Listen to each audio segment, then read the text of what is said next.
Good morning guys, Tony Maritato here, licensed physical therapist, and in today's video I want to show you my 5 favorite cervical stretches, neck stretches to improve mobility and reduce pain. So the first thing I do is I stand with my back against a wall or a door. In this case it's a bathroom door. I'm here in my physical therapy clinic. I can feel both of my shoulder blades against the door. I can feel the back of my head against the door. And what I'm doing from here is I'm going to rotate as far as my cervical range of motion will allow. I'm not trying to push through pain or discomfort. I'm simply rotating. I can get a line of sight. I know I'm not 90 degrees of cervical rotation. Anywhere around 70 or 80 degrees for a typical adult would be within normal range. So I turn, I see how far I can see to my left side. I come back to the middle. I turn, I see how far I can see to my right side. And it gives me a general sense of what my mobility is. Another aspect of the self-assessment is when my shoulder blades and my hips are touching the door, I put my head back. I also want to see, is my line of sight on plane with the ground?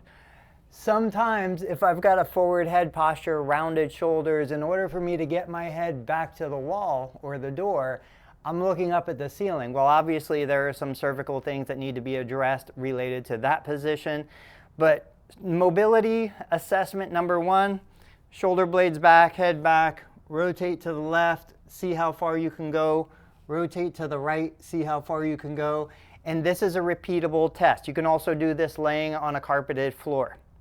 Mobility assessment and stretch number 2 is similar, but now it's side bending. So I go back into the same position. The base of my head, my shoulder blades, and my sacrum are against the door. And as I bring my ear toward my shoulder, I'm keeping my head back. So the idea is I don't want to come forward. I don't want to turn and look at the shoulder. I want to maintain a forward gaze. I want to bring my earlobe as close to my shoulder as possible. I can get a general assessment of what my mobility is like here. Go back to the center, and I can do the same thing on the other side. Now when I'm looking at this, although I can't get range of motion measurements, I can have a general idea how far I can go, how close I can go.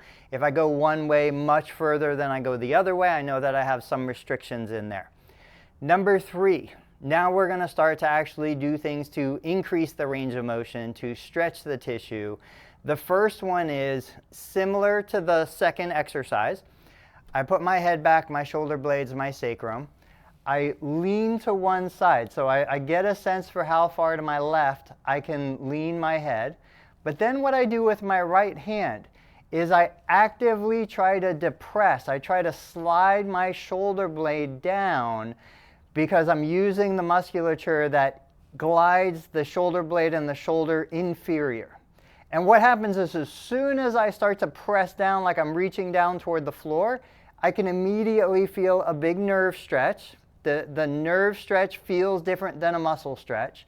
I can feel the scalenes, I can feel the levator, I can feel all the cervical muscles kind of loosening up a little bit, but it's part of a reflex that we call active inhibition or reflexive inhibition. I'm reaching down, activating an agonist muscle to make the antagonist relax. That's just the way the body works. If my brain tells my bicep to tighten, reflexively it tells my tricep to relax. I would do the same thing on the other side. So first I maintain my position, I side bend as far as the joint will let me, then I start to actively depress and relax. Depress, I'm depressing the left shoulder in this case. I can feel that big nerve stretch through the scalene cervical plexus. I can feel the scalene muscle stretching. After I do this 2 or 3 times, that immediate sharpness kind of calms down, and now I can do it totally pain-free. But that's going to increase mobility through the cervical spine and side bending, which will also increase mobility with rotation. The way the cervical spine works, you've got side bending and rotation that kind of work together. If you improve one, you get improvements on the other. So far we've done 3 exercises. 2 were assessments, 1 was to increase mobility. The next one, and probably this is my favorite of all 5 I'm going to show you, is a way to stretch the levator scapulae. That's the muscle that goes from the top of the shoulder blade right up into the base of the spine, base of the skull. It's one of the most important muscles. It's tight on so many people, even people without neck pain. So one of my favorite ways to do that, I'm going to turn and face the wall. I'm going to put one hand up. Now what happens is, as this arm goes up, my shoulder blade rotates and elevates. So I put that hand up. I look toward that armpit or that shoulder, and I lean my head forward. Now from this position, if I really want to increase the effectiveness of this exercise, what I do is I'm totally relaxed in this position, but then I shrug my shoulder up just a little bit so that I have room to actively depress. And as I'm depressing the shoulder, I'm also leaning the head forward.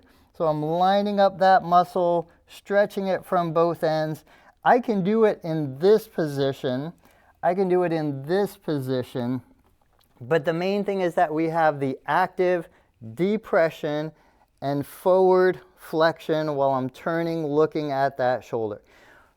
It's amazing. Like, it's one of my favorite stretches. Everybody feels great when they do it. It's a tricky stretch to put together because you have so many moving elements. But once you figure it out, once you get that arm up, that shoulder down, the head rotated and forward bending, you can do it just without anything. It's such an effective way to mobilize that tissue. Now, obviously you would do it both sides, so then I would go left side. I can go here, look at my left shoulder, forward bend my neck, and actively depress the left shoulder. Now, the last one, and I think one of the more important and underutilized mobility exercises, is to actually strengthen or activate the muscles that are tight. If my bicep is tight, if it's in spasm, if there's a neurologic response that causes this muscle to stay tense, one of the most effective ways for me to relax it is to tense it even further and then actively relax, actively let it go. So what I would do is I would come into this position, back against the door again, my elbows are back, I bring my thumbs back to the wall, and from here I'm pressing back, I'm squeezing the shoulder blades back, and while I do that, I'm going to forward flex the cervical spine just a little bit, and then I relax. And then I do it again, I'm holding it 3 to 5 seconds, and then I relax. I would repeat this about 5 times, but the idea is we're taking muscles that already feel tight, already feel restricted, we're contracting them, and then we're relaxing them. These 5 things could be done 2 or 3 times a day if you're having active cervical discomfort. They can be done for general maintenance once or twice a week if you just want to make sure that everything is moving properly and healthy.